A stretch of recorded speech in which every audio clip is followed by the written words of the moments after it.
Hoy, buenos días, en el habitual ciclo de conferencias que Sofi me organiza, Jorge Sofi, hoy tenemos con nosotros a Pablo Pinilla, que, muy conocido en el mundo académico, por supuesto, catedrático de la universidad y, por otra parte, pues es coleccionista temático en profundidad.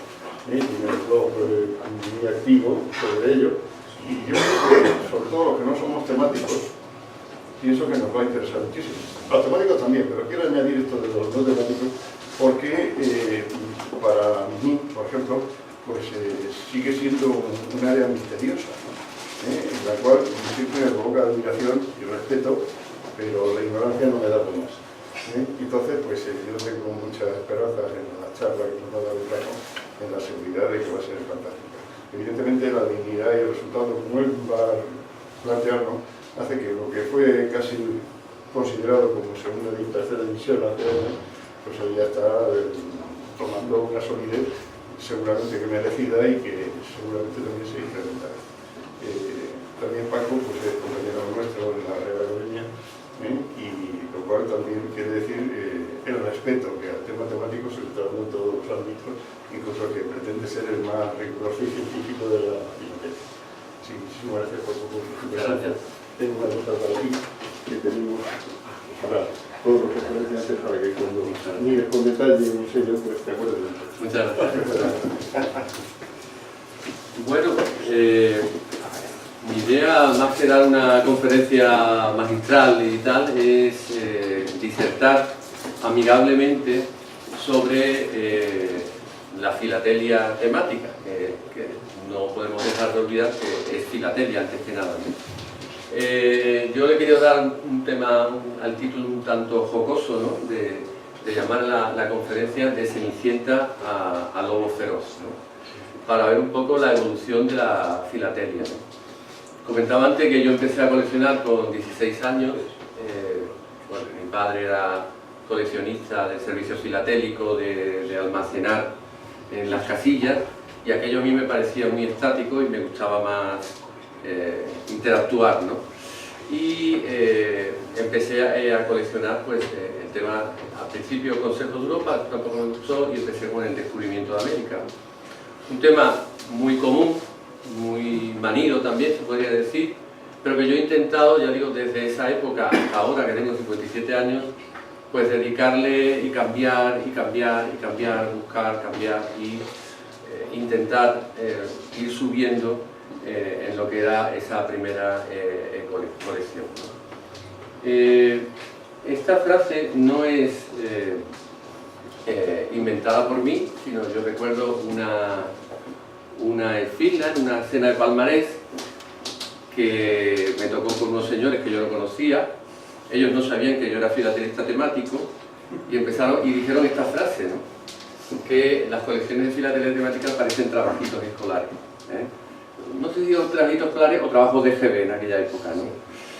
Y eso yo lo escuché y en cierto modo en parte tenían razón, En esa época veíamos colecciones de este tipo, donde deportes, ¿no? Y entonces se ponían una serie de sellos de deportes, se ponía a lo sumo un sobre con un matasellos de deporte, una pequeña descripción que muchas veces ni siquiera tenía que ver con lo que venía aquí abajo, y había colecciones que pues, prácticamente era eso, era prácticamente un trabajito de GB, tenía razón en ese momento, ¿no? Quizás, ¿no? Y podríamos decir que en esa época pues la filatelia temática tenía mucho de Cenicienta, tenía mucho de tercera división. Nadie se planteaba que una colección de filatelia temática pues pudiera alcanzar las puntuaciones que hoy en día están alcanzando algunas de las colecciones de filatelia temática. Estas primeras colecciones pues, se caracterizaban por un bajo nivel de rareza en las piezas, es decir, eran sellos pues, temáticos, se hablaba de sellos temáticos, incluso en las subastas se decía sellos temáticos, ¿no? Eran los sellos de países así, con emisiones muy poco serias, donde había muchos colorines, nadie se planteaba un estudio y conocimiento filatélico y postal, se ponía el sobre, nomás que se ponía bajo sobre del primer día, ¿no? Una cosa, una investigación maravillosa, ¿no? Y no había desarrollo temático, yo creo que esta era una de las claves, es decir, no había desarrollo temático, había pues el caballo, y se ponían todos los sellos que uno encontraba sobre caballo, o el deportes de invierno, y todos los sellos de deportes de invierno, ¿no? Entonces no había un desarrollo, no había un hilo. Se caracterizaban estas colecciones con que había muchos sobres de exposiciones, con sus viñetas todo coloridas, sobres que eran de favor, que eran tarjetas máximas modernas, que no tenían ningún valor. No había un uso de material postal de relevancia, ni mucho menos nadie pensaba en estas primeras colecciones que la prefilatelia se pudiera utilizar en una colección temática, mucho menos una pieza incluso anterior a la prefilatelia, eso era algo histórico y que no pensaba. Y luego, en cierto modo, como digo aquí, había sellos clásicos y sellos temáticos, es decir, estaban los señores mayores que coleccionaban sellos clásicos y algunos jóvenes o otras personas que coleccionaban sellos temáticos. Nadie pensaba, el poder adquisitivo estaba aquí y esto era pues un poco los 4 sellos que comprábamos en la Plaza Mayor de deportes y poco más, ¿no? Eso, bueno, Fernando que ha estado tanto tiempo en la Federación lo sabe, ¿no? De las primeras exposiciones que eran así realmente, ¿no? Armstrong es un coleccionista sueco, como sabéis, también es uno de las personas que han avanzado más con Damien Lage en el tema del avance de la filatelia temática. Habla de generaciones, ¿no? De generaciones que han ido evolucionando a lo largo de todos estos años, ¿no? Y habla de una primera generación donde, como veis aquí, era prácticamente cosas de niños, ¿no? Eran unos sellos que se ponían con una descripción excesiva en la mayor parte de los casos. De aquí se pasó a una segunda generación donde ya había un pequeño hilo conductor, pero seguían considerándose pues solamente sellos, no había material postal. Luego se pasó a una tercera generación donde ya se da un paso un poco más hacia adelante, donde se empieza a incluir diferentes tipos de materiales postales filatélicos, tanto sellos como sobres circulados. Se empiezan a utilizar también las carátulas de los bucles, de los carnets, y empieza a mejorar las colecciones y por tanto empieza ya a darse un primer paso, ¿no? Se habla de que hoy en día las grandes colecciones son colecciones de cuarta generación, aunque previamente podríamos hablar de una generación intermedia entre la tercera y la cuarta que se llama 3.5.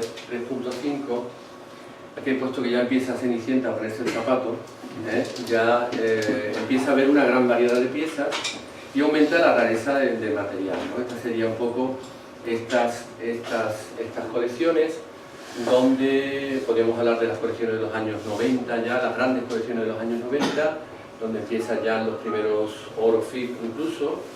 Es el tiempo, por ejemplo, de la colección de trenes de Bustamante, que fue una de las colecciones temáticas más premiadas, y hoy en día pues nos encontramos con la cuarta generación.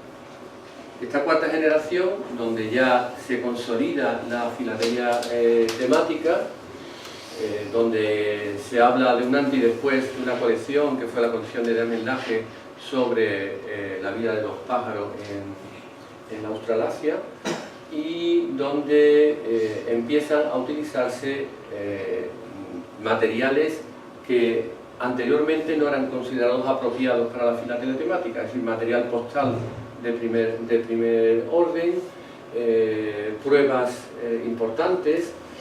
Empieza a haber un material que podríamos llamar equiparable a las mismas colecciones que en la clase de tradicional o en la clase de historia postal. Es decir, en cierto modo, el filatelista temático en las subastas empieza a pujar por piezas que hasta ese momento los filatelistas temáticos no se lo planteaban, ¿no?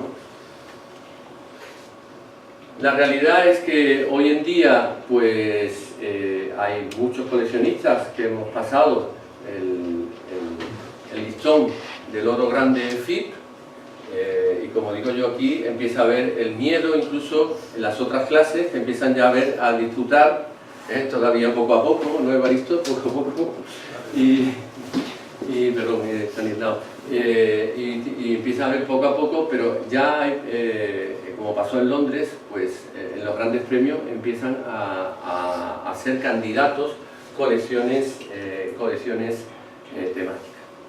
Y una cosa muy importante es que el material empieza a no haber una distinción entre un material que sea para una colección de historia postal o una colección que sea temática. Como por ejemplo esta carta, es una carta de un navío de aviso.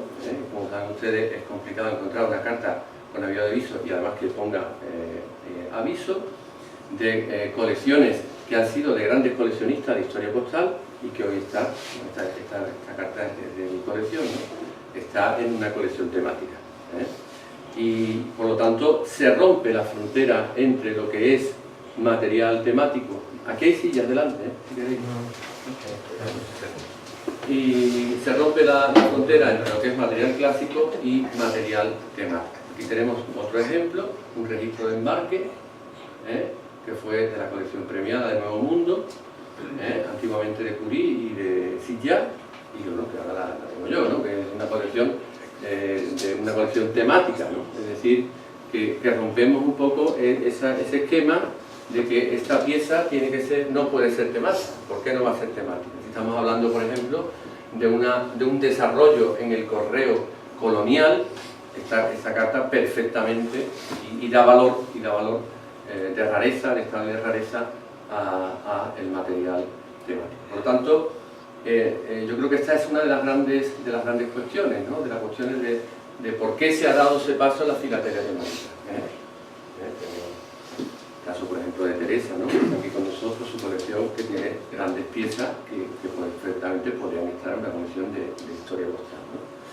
Y así, pues fijaros, estas dos piezas que nosotros, o algunos se podría pensar que cómo va a estar estas dos piezas en una hoja de una colección temática, pues aquí tenéis la hoja, donde habla de la comunicación global y del correo español transatlántico, donde hay dos piezas relacionadas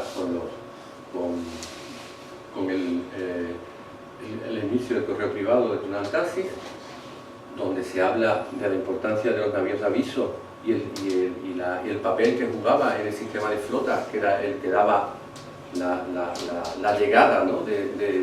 tanto de la flota de galeones, ¿no? Como la que iba a La Habana, y aquí explicando que es el registro de embarque y con una alusión a Sevilla, el papel que jugaba Sevilla, la casa de contratación, con un estudio sobre diferentes errores del sello de virtud de Sevilla. Esto es un ejemplo de cómo el material clásico es perfectamente asumible por una colección temática. Aquí tenemos, he puesto varias piezas que uno puede entender que serían más bien de una colección. Antiguamente estas piezas no estaban ni mucho menos en una colección temática. Estamos hablando de diseños de un sello de 1892, por ejemplo, donde aparecen diferentes enteros postales. Pues son piezas que hoy en día están en una colección temática. La dificultad de la colección temática, es, no voy a decir que es mayor ni menor que otras clases, ¿no?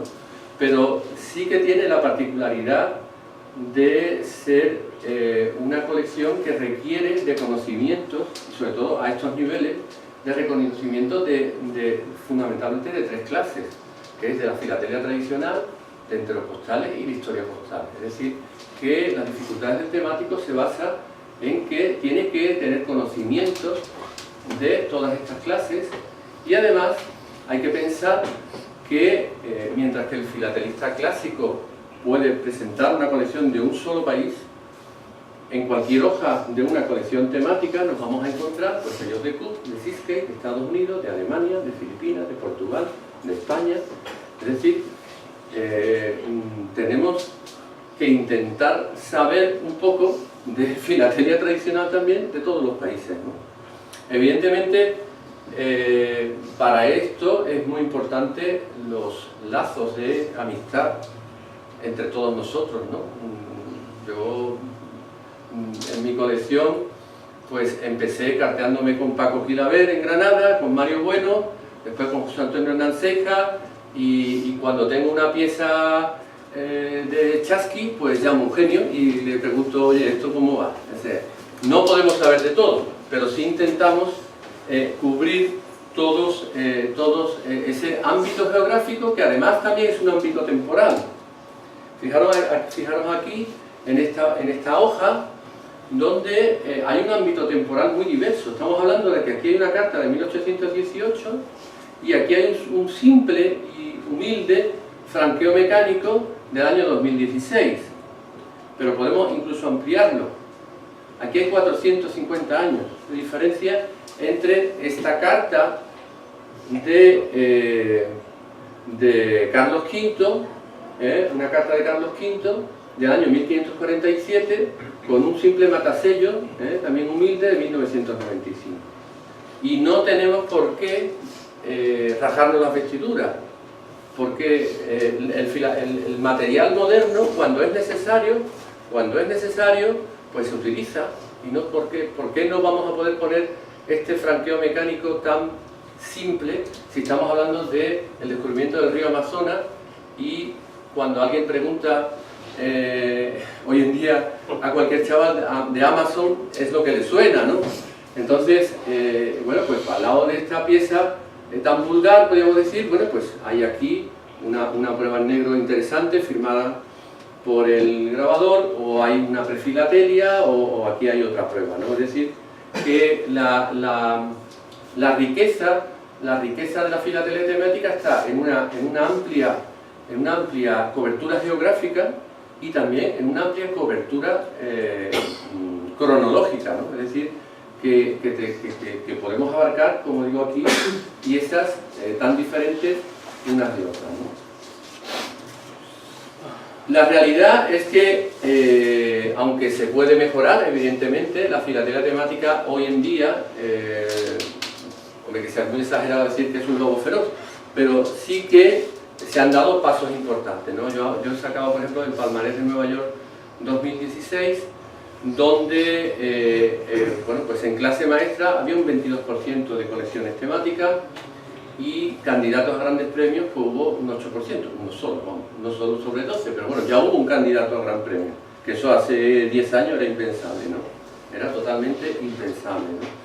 Y oros grandes, pues hubo 7 oros grandes en Nueva York de clases temáticas sobre 77, es decir, un 9%. Si vemos a nivel nacional, pues la fila de Portugalete, pues no hubo ningún gran premio, ningún candidato a gran premio, pero hubo 2 colecciones en clase maestra sobre 5, es decir, está hablando de un 40%. Y en oro grande, pues hubo 1 sobre 14 y 7 oros sobre 30. Evidentemente se puede mejorar, y un poco mi intención ahora es comentar cómo podemos conseguir que las colecciones vayan mejorando. Y para eso, evidentemente, para mejorar, es decir, para subir en los puntos, en las valoraciones de los jurados de las colecciones temáticas, no podemos perder de vista los reglamentos. No podemos perder de vista los reglamentos. Y como cualquier competición, pues nosotros nos valoramos del 1 al 100 y aquí nos jugamos los puntos. Aquí nos jugamos los puntos. No nos jugamos solamente aquí, sino nos jugamos en la totalidad. Entonces vamos a ver, como digo yo aquí, cómo conseguir que haya más lobos, ¿no? Es decir, cómo conseguir que las colecciones españolas temáticas puedan seguir incrementando esa participación, incluso aumentando esos porcentajes pues, de oros grandes, incluso de candidatos a grandes premios. Lo primero, habría que decir que nosotros cuando participamos, evidentemente tenemos que aceptar unas normas. Tenemos que aceptar unas normas y tenemos que aceptar que hay unos árbitros, más guapos, más feos, pero hay unos árbitros. Habrá árbitros que sean mejores, más justos, otros menos justos, pero hay árbitros, evidentemente. Y que si queremos participar, pues hay que adaptarse a las normas y hay que adaptarse a esos árbitros que son los jurados. Es muy importante que en una exposición filatélica, a diferencia de cuando uno va a la Olimpiada a jugar atletismo, pues hay una medalla de oro, una de plata y una de bronce, porque uno no compite a ver quién es el mejor de. En una exposición filatélica, excepto los grandes premios, no se compite a ver quién es el mejor de, sino que uno compite contra uno mismo. Es decir, puede haber una exposición que no haya ninguna medalla de oro temática y otra que haya 5. Es decir, porque haya una no tiene que ver, ¿no? Entonces, evidentemente, los jurados juegan un papel importante, pero los jurados lo que realizan es una valoración objetiva basada en unos reglamentos. Entonces, evidentemente, cualquier coleccionista temático tiene que tener muy sabidos los reglamentos y me imagino que como cualquier clase de filatelia, ¿no? Porque si no tenemos conciencia de los reglamentos, pues evidentemente no sabremos. Como en los deportes hay muchos tipos de deportes, pues en la filatelia también hay muchos tipos de filatelia. Y nosotros estamos dentro de, de esta clase, que es la clase de filatelia temática. Luego lo primero sería saber qué es la filatelia temática. Igual que si queremos jugar al béisbol, lo primero que tendríamos que saber es en qué consiste el béisbol y qué diferencia el béisbol del fútbol. No vayamos a hacer que juguemos al béisbol con una pelota de fútbol, ¿no? Pues esto es exactamente igual. Primero habrá que saber qué es la filatelia temática. Y para poder definir esa filatelia temática tenemos que saber que en primer lugar se trata de desarrollar un tema de acuerdo a un plan. Por lo tanto, no se trata solo de poner todos los sellos de caballo, sino que habrá que hacer un plan que nos vaya contando una historia sobre los caballos o los enfoques que nosotros veamos. Pero es que además no podemos olvidar que la filatelia temática es filatelia y por tanto ante un jurado también en nuestro exhibit tendremos que demostrar que tenemos conocimientos temáticos y filatélicos. No basta con tenerlo, hay que demostrarlo.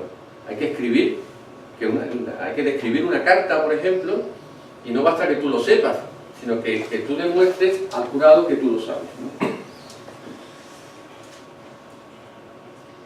Las reglas que tenemos, pues son las que hay, las que se van variando de vez en cuando con las modificaciones que se aprueban en la Federación Internacional de Filatelia, que son por una parte las GREP, que son los criterios generales, y luego están para la clase temática unos criterios especiales que son las SREP, y luego están las directrices.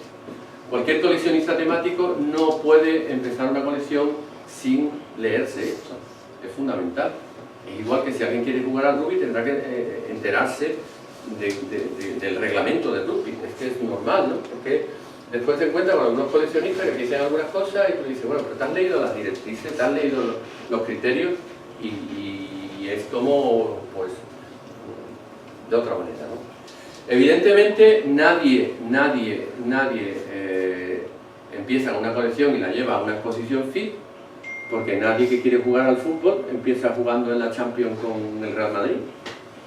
Todo el mundo empezamos jugando en la calle o en una liguilla regional y hay exposiciones regionales y ese es el papel de las federaciones regionales, intentar que esas primeras colecciones surjan de aquí, poco a poco vamos compitiendo y poco a poco vamos dando el paso a una exposición nacional y cuando ya llegue el momento, pues cuando además se tenga un mínimo Vermeil, ¿no? Creo que es Vermeil, ¿no? Para pasar así, Vermeil.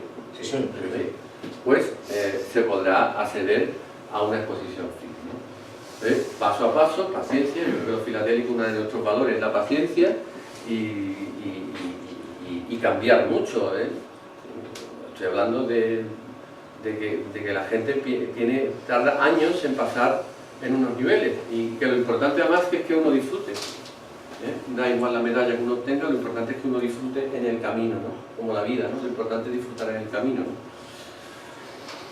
Entonces, volvemos a la misma tabla, es decir, esos reglamentos nos dicen que para puntuar una colección temática, para alcanzar los 100 puntos, hay que ir puntuando por segmentos, ¿no? Por segmentos, y esos segmentos son los que yo tengo que ir viendo si yo quiero. Vamos a suponer que ya he empezado a exponer, ya he empezado una exposición nacional, me han dado un palo, hay que ver el jurado, qué malo es el jurado no tiene ni idea de lo que yo he puesto, porque yo tengo aquí una pieza que es buenísima y no me han dado la medalla de oro y tal, ¿no? Entonces, bueno, pues párate, yo estoy diciendo a los jurados, pero vamos, yo hace muchos años que no soy jurado, pero les doy la razón, ¿no? O sea, vamos a ver este cuadro y vamos a ver dónde no obtengo la máxima puntuación.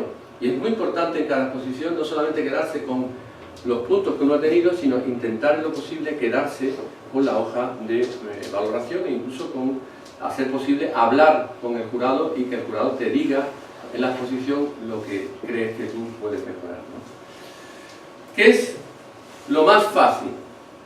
Y lo que hace la mayoría de la gente cuando se coge ese cabreo de que yo tenía que tener el oro y no me han dado el oro y tal y cual, pues compro 2 o 3 piezas.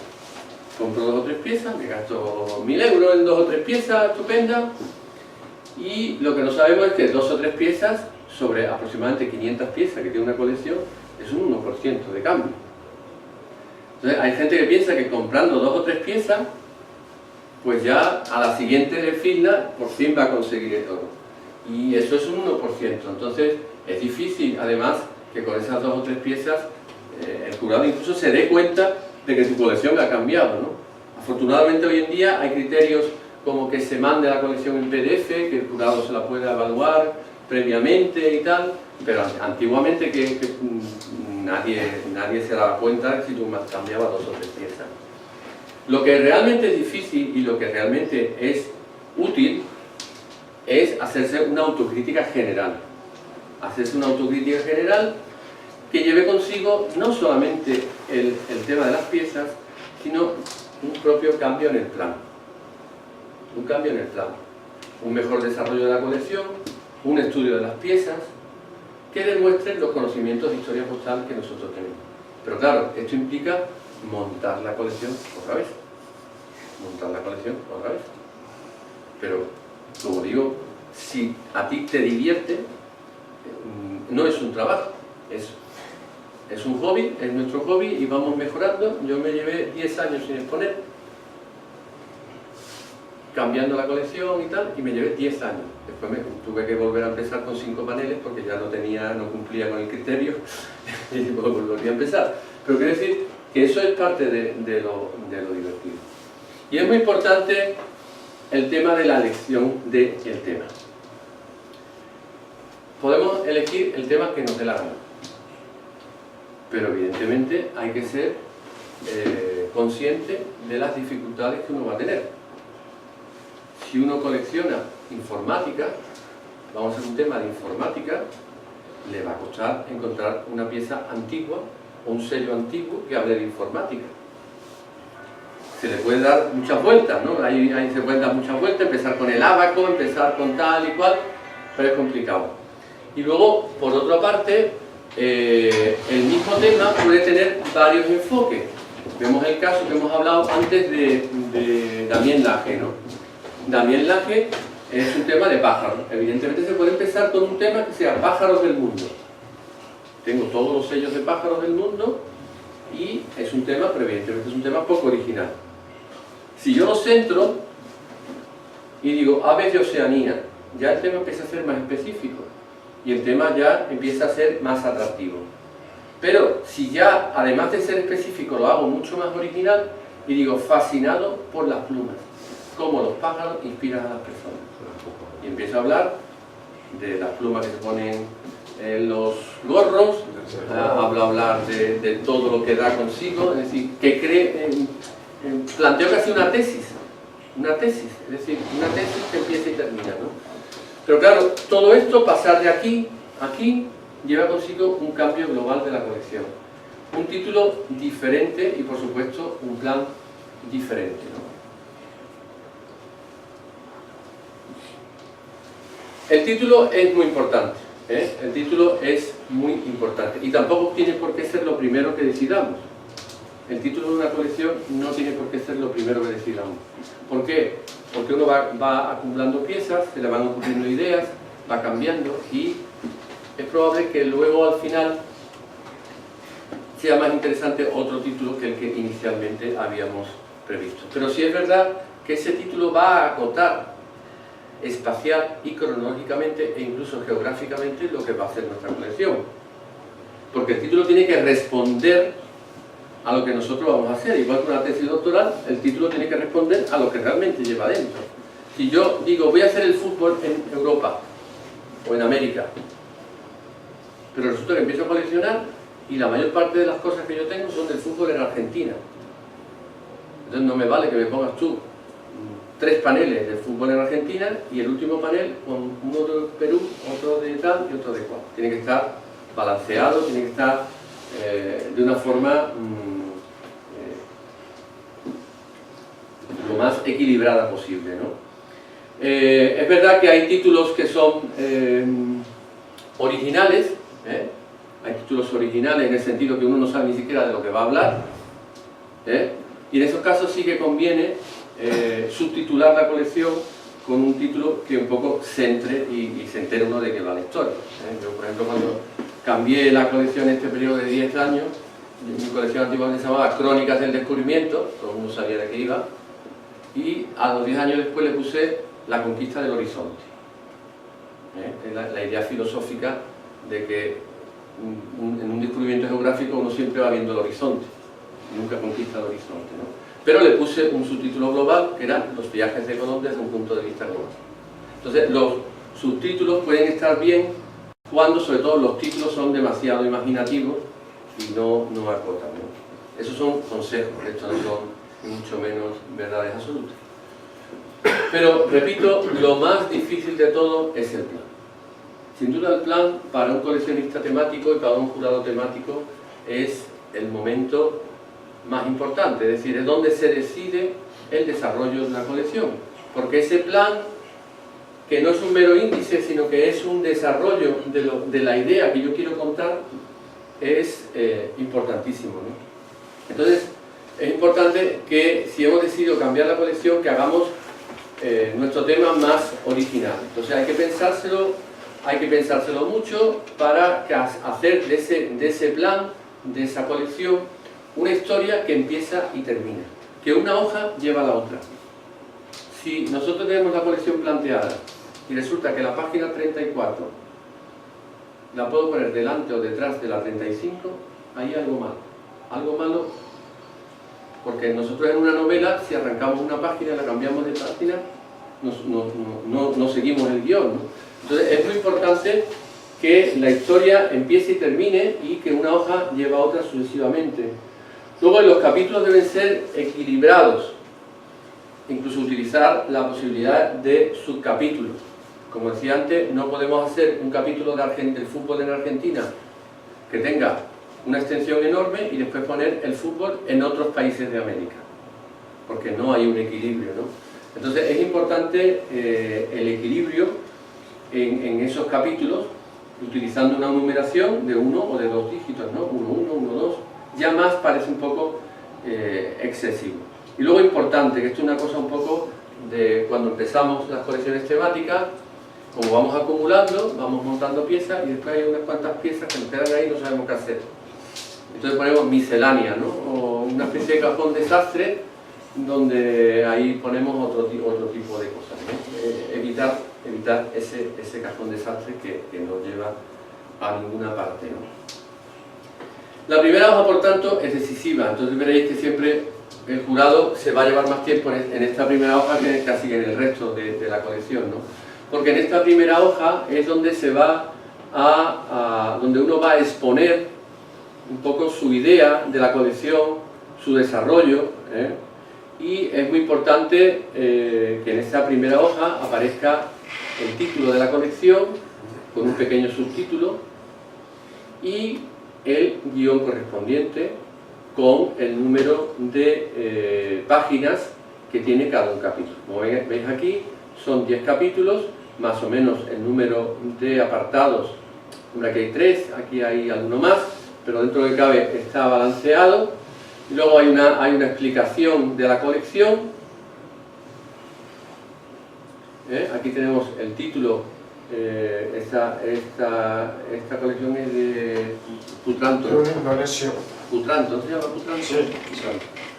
Fijaros que es una colección sobre leones, y no le pone la colección El León, sino que le pone una jornada del viejo rey del Serengeti, ¿no? Entonces, como veis, es un título mucho más sugerente, y luego lo que hace en el plan es el viejo león le va explicando al hijo toda la vida, ¿no? Por decirlo de una manera, y además vamos incluso, que no está mal decirlo, vendemos nuestra colección, hay que hacer un poquito de marketing y vender nuestra colección, explicar la colección, el objetivo, el tratamiento, el desarrollo temático, esto es muy importante. E incluso, esto no es obligatorio, incluso hay jurados que les gustan más y otros que les gustan menos, la posibilidad de marcar las rarezas de las piezas. Las rarezas de las piezas se pueden marcar de muchas maneras, pero en esta primera hoja, si nosotros lo realizamos, pues tenemos que explicar un poco la rareza. Por ejemplo, aquí veis esta pieza, le he puesto 3 estrellas, 3 estrellas, rareza de alta importancia. Ahí se pueden utilizar estrellitas, se pueden utilizar el margen de 3 o de 4, yo en mi caso utilizo 3 nada más. Luego hay quien utiliza el borde de la pieza. Cuando una pieza es más importante, hace un borde más grueso o diferentes colores en el borde. Bueno, pues esto es otro tema que también estaría dentro de esta primera hoja. Ya digo que esto no es obligatorio y bueno, por ejemplo, Armstrong le gusta y hay gente que no le gusta, ¿no? Y aquí estaría el plan. Entonces, como veis, el plan es un plan novedoso donde este viejo rey del Serengeti va explicando y va dando lecciones, como veis aquí, al hijo de la vida y de lo que realiza en su entorno, ¿no? Aquí tenemos otro ejemplo, una colección sobre ángeles, plan angelical, ¿no? Claro, la primera hoja nos va a decir lo que vamos a hacer, pero luego hay que hacerlo.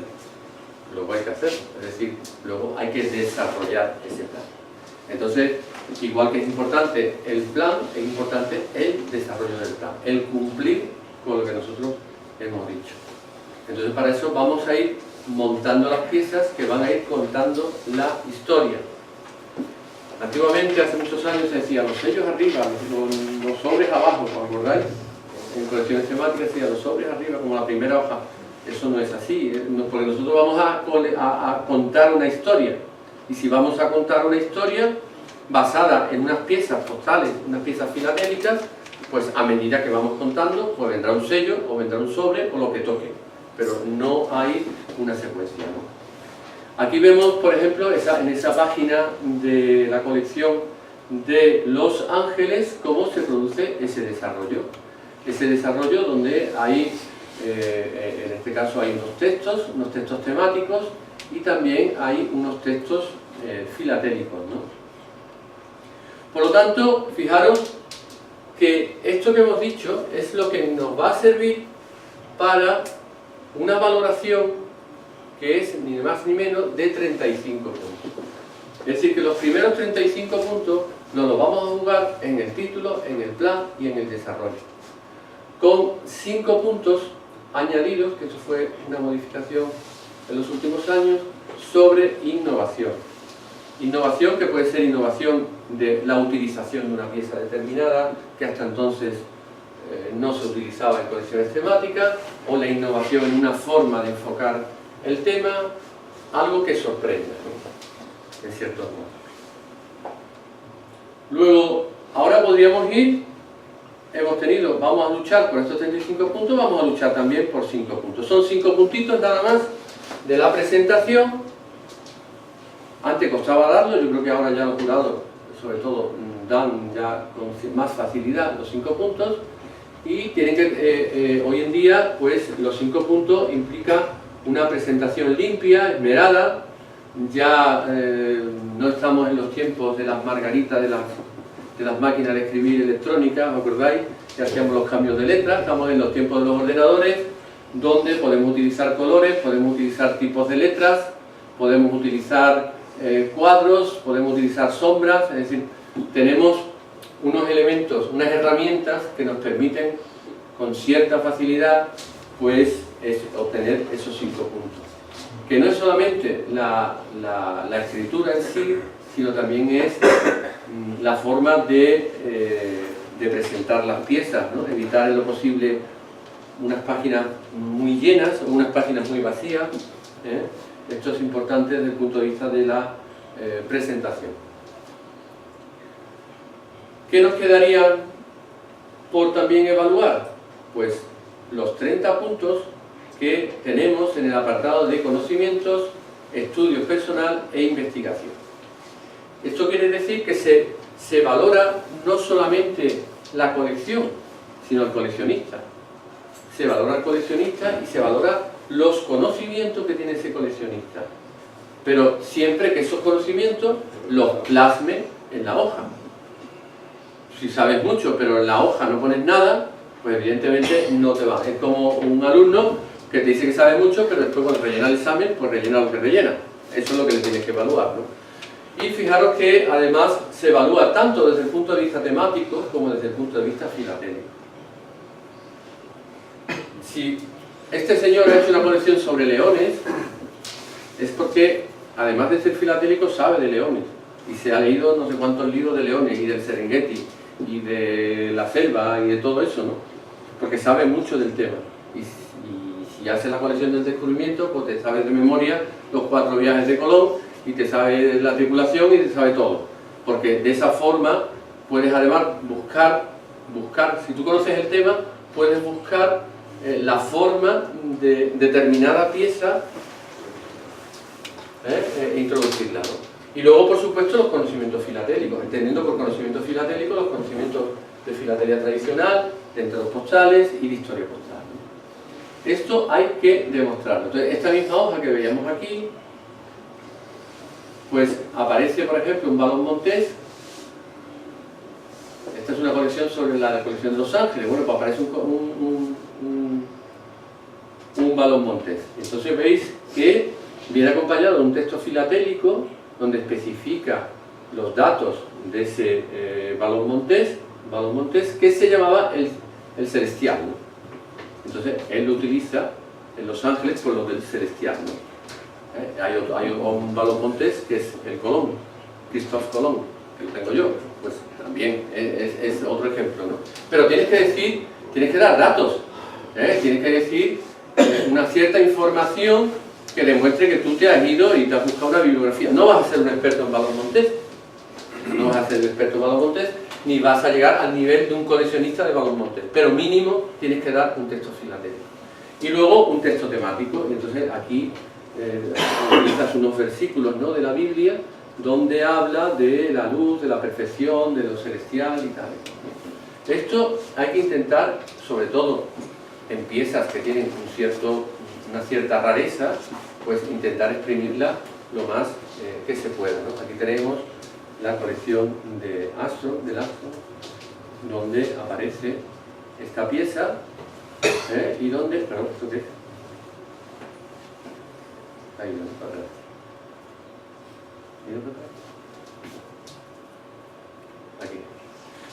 esta es una pieza, por ejemplo, donde hay unas coronas y donde aquí se explica un poco la importancia de esa pieza y lo que implica cada una de estas coronas, y luego un texto temático donde habla del tiempo y del tempo, porque es una colección de carácter militar.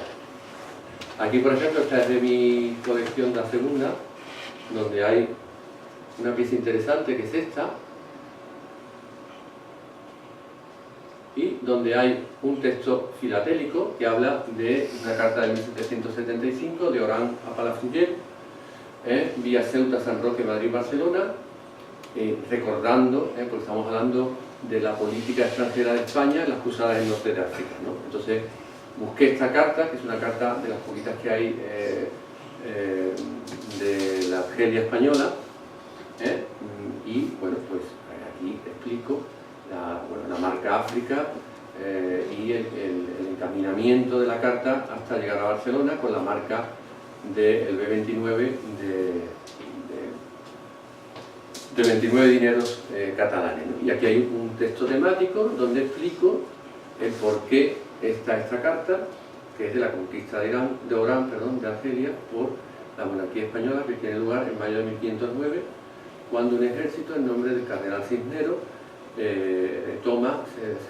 asedia la ciudad norteafricana, la cual fue controlada por los moros de Etiopía, ¿no? Bueno, pues es una carta que, si nosotros la vemos así, ¿no? Si la viéramos aquí y no tuviéramos esta literatura, pues podría pasar un poco desapercibido. Aquí veis también, yo utilizo también los niveles de rareza con estrellitas. Es una cosa opcional. Por lo tanto, fijaros, si yo empiezo a sumar 35, título y plan, desarrollo y innovación, esto es tiempo, es 30 puntos, conocimiento, estudio personal e investigación, que es tiempo, es dedicarle conocimiento, presentación, bueno, pues es trabajar la presentación. Luego, nos hemos situado en 70 puntos. Es decir, sin invertir, sin hablar de rareza, hemos hablado de 70 puntos. Luego, el material son 30 puntos. Luego, a veces nos obsesionamos con 2 o 3 piezas, comprar 2 o 3 piezas para mejorar la colección, y lo que tendríamos que hacer es replantearnos la colección aquí, aquí y aquí. Y cuando hayamos replanteado la colección y ya la colección esté estupenda, pues entonces nos podremos empezar a gastar el dinero a medida que nuestra nómina nos lo permita, e ir aumentando esa rareza. Tampoco hay que ser ingenuo, y pensar que solamente con un buen tratamiento, un conocimiento de la presentación y unas piezas de segunda división nos van a dar los 70 puntos. Tampoco hay que ser ingenuo. Y tampoco hay que ser ingenuo del tema de que la presentación son 5 puntos. La presentación es más de 5 puntos. Porque una colección bien presentada hace, como cuando un alumno te presenta el examen muy formalito, muy ordenado y tal, eso vale también. Y hace que el propio jurado tenga una imagen mejor. Pero, evidentemente, de acuerdo con la puntuación, la condición y rareza son 30 puntos. Claro, hoy en día, y dado el nivel que se ha ido dando a las colecciones, esos 30 puntos cuestan sudor y lágrimas, ¿no? Bueno, cuesta sobre todo dinero. Pero, y no solo dinero, ¿no? También hay veces que uno encuentra una pieza única donde no parecía que estaba ahí, ¿no? Entonces, el nivel de las piezas, evidentemente, ha subido mucho. Y también vuelvo a lo que decía al principio. Hay que hacer una proyección de lo que hay. Si uno quiere hacer una colección del descubrimiento, sabe que hay muchas piezas. Sabe que está Chile, sabe que está la serie del 30, sabe que está la serie de Estados Unidos de 1893, hay mucho material. Y sabe que si ahora no lo tiene, pero lo puede conseguir. Ahora, hay temas que son muy originales, muy bonitos, pero ¿qué hay de esto? ¿Qué hay de esto? Porque a lo mejor uno se puede estancar porque no encuentre pieza. Entonces es muy importante en el tema del material hacer una proyección de lo que es. Aquí pongo el ejemplo de ordenadores, ¿no? Pues en principio no va a haber material clásico. Y luego también hay que pensar que hoy en día, para subir sobre todo en este intervalo de 25 a 30 puntos, estamos hablando de piezas únicas, piezas extraordinarias, es decir, un poco el circo de quedarse con la boca abierta viendo una pieza. Esa es así, eso es así, porque el nivel ha subido y por tanto estamos ante rarezas de este tipo, rarezas de este tipo, rarezas de este tipo, rarezas de este tipo, rarezas de este tipo, es decir, estamos hablando de un material. Se dice muchas veces, lo raro no es caro. Depende. No me vende usted la película, ¿no? No me vende usted la película. Lo raro no es caro. No, ese señor seguro que esto no se lo encontró en un mercadillo allí. Lo encontró en la Plaza Mayor. Sí, lo caro no es. O esta pieza, ¿no? O incluso el mismo ensayo, o sea, un dibujo de un sello español es difícil. O el pliego este con todas las anotaciones aquí, ¿no? O yo qué sé, cualquiera de estas piezas, ¿no? Que tenemos aquí. Esta es de Teresa, ¿no? ¿No es tuya, Teresa, esta? Sí. Estamos hablando de grandes piezas.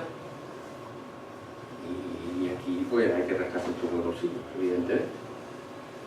Por eso digo que el paso sobre todo de estos 30 puntos es complicado.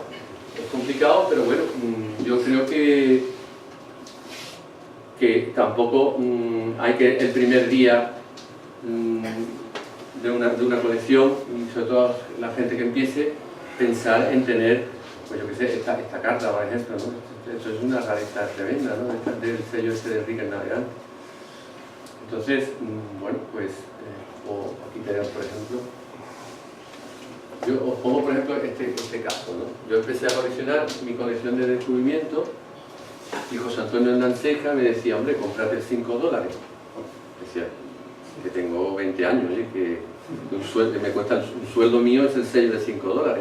Pero bueno, aquí está ya está, pero ya ahora tengo 57 y ya tengo muchos años, ¿no? Y ya tengo el sello, la prueba en papel, la prueba en tal, la prueba en cual, o sea, que poco a poco, ¿no? O esta carta, que como sabéis, estas dos piezas que son de la colección de Silla, del Nuevo Mundo, pues a mi mujer no le he dicho lo que cuesta, ¿no? Pero ojalá que no se lo diga. O un pillograma de esto, ¿no? Un pillograma de esto, ¿no? Que son bastante extraños cuando están circulados, ¿no? Entonces, bueno, este es el nivel de 25 a 30 puntos que yo creo, ¿no? Concluyo y termino. Si hacemos un cálculo, si queremos ser lobos, ¿no? Por decir de alguna manera, no nos obsesionemos con el dinero, que son 30 puntos, sino obsesionémonos con trabajo, con un reto de creatividad y de imaginación. Porque si nosotros trabajamos mucho el tratamiento, trabajamos mucho el conocimiento, trabajamos la rareza, trabajamos la presentación, la edad, con el tiempo, nos hará también subir en condición de rareza. Y yo creo que nos permitirá pues, ir subiendo a 70, 80, a 90 puntos y hasta lo que se pueda.